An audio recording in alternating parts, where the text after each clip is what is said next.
Why Trump is rebuilding the White House. For more than 2 centuries, the White House has stood as one of the most recognizable buildings on earth.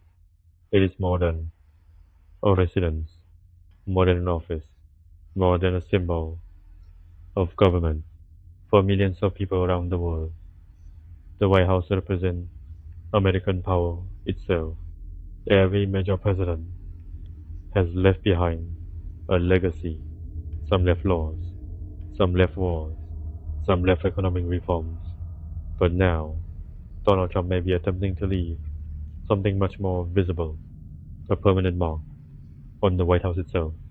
A controversy erupted after plans emerged for a massive new White House ballroom project.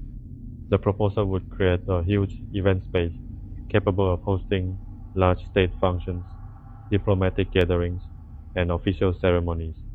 Supporters describe the project as practical.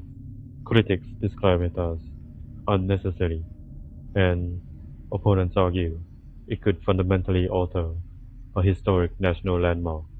The debate immediately exploded across Washington because it's not simply another government construction project. It involves one of the most important buildings in American history. According to supporters of the plan, the White House has long struggled with space limitations. Modern state dinners often require temporary structures, complex logistics, and extensive security planning. As international diplomacy grows more complicated, administrations have repeatedly faced challenges hosting large-scale events inside the existing White House complex. Trump allies argue a purpose-built ballroom would solve those problems.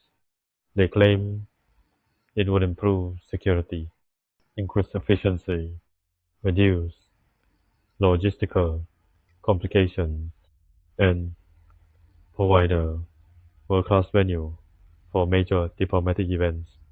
From their perspective, the project is simply modernization, nothing more. But critics see something entirely different. To them, this is not about practical improvements. It is about symbolism. The White House is one of the most protected historical sites in America. Every renovation becomes controversial because every change affects how future generations will view the building. Opponents argue that adding a massive ballroom risks transforming a historical landmark into something resembling a luxury resort or private estate. And when Donald Trump is involved, those concerns become even more politically charged. For decades, Trump built his reputation through large, extravagant properties, luxury hotels, golf resorts, massive ballrooms, gold interiors, grand architecture. Because of that history, many critics believe the proposed ballroom reflects Trump's personal style more than a genuine national need. Their perception has fueled intense political opposition. The controversy became even larger when discussions emerged regarding the East Wing and surrounding White House facilities. Questions quickly appeared. Would historical structures be altered? Would parts of the White House complex be permanently changed? Would Congress need to approve the project? Could preservation groups challenge the plan? Suddenly, a construction project became a constitutional and historical debate.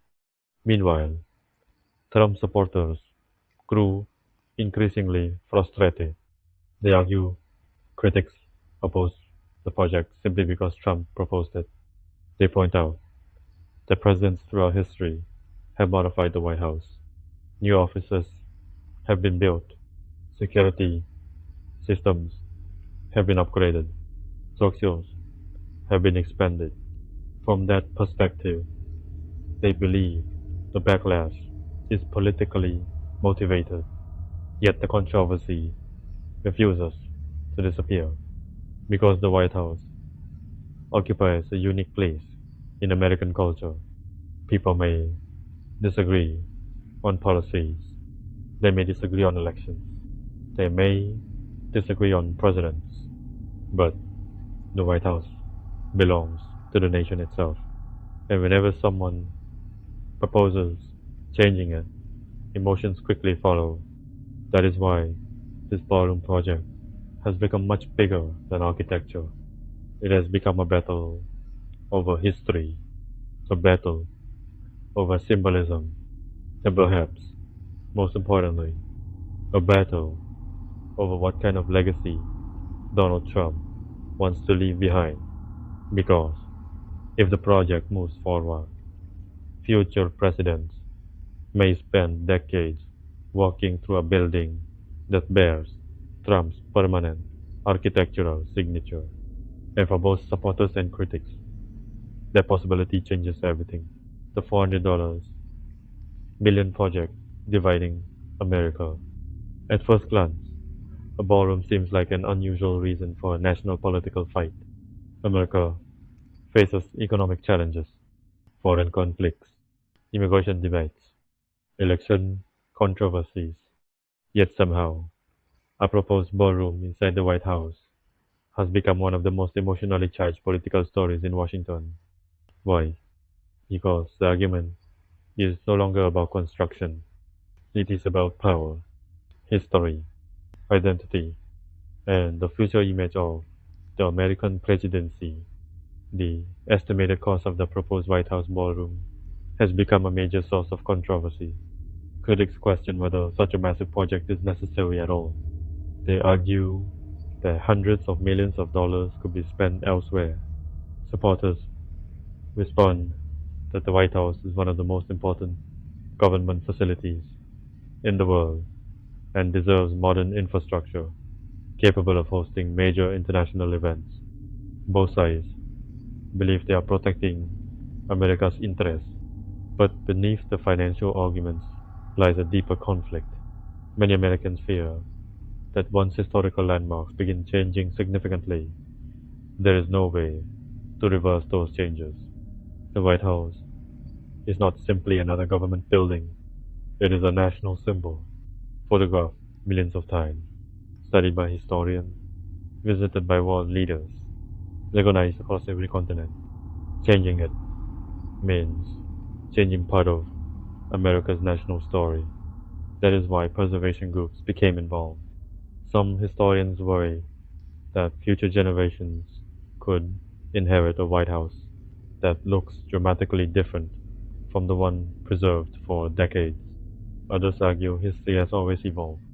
The White House itself has undergone multiple renovations, expansions, repairs, and reconstructions throughout its existence. So, who gets to decide which changes are acceptable? That question sits at the center of the controversy. Congressional Democrats have demanded greater oversight. Legal experts continue debating executive authority. Preservation advocates want stronger protections. Trump supporters insist modernization is necessary, and ordinary Americans remain divided. For some, the ballroom represents progress. For others, it represents ego. For some, it symbolizes practical leadership. For others, it symbolizes unnecessary excess. The project has become a perfect reflection of modern American politics. Almost every issue eventually transforms into a larger cultural battle.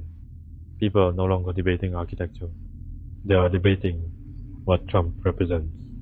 Supporters see a builder, critics see a showman. Supporters see vision, critics see self promotion.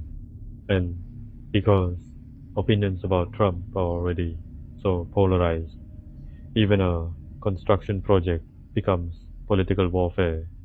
That may explain why the story continues attracting attention. The ballroom itself is not the real story. The real story is what people believe it represents, uh, a stronger White House or a more personalized White House, a practical upgrade or a permanent, political monument. As lawsuits, congressional debates, and public arguments continue, one thing has become clear. This project is no longer about walls, ceilings, or event space. It is about legacy. Because long after political speeches are forgotten, long after campaign promises disappear, long after administration change, buildings remain. And if the ballroom is eventually completed, it could become one of the most visible physical reminders of the Trump era for generations to come. Which means the battle over this project is ultimately a battle over how history itself will remember Donald Trump.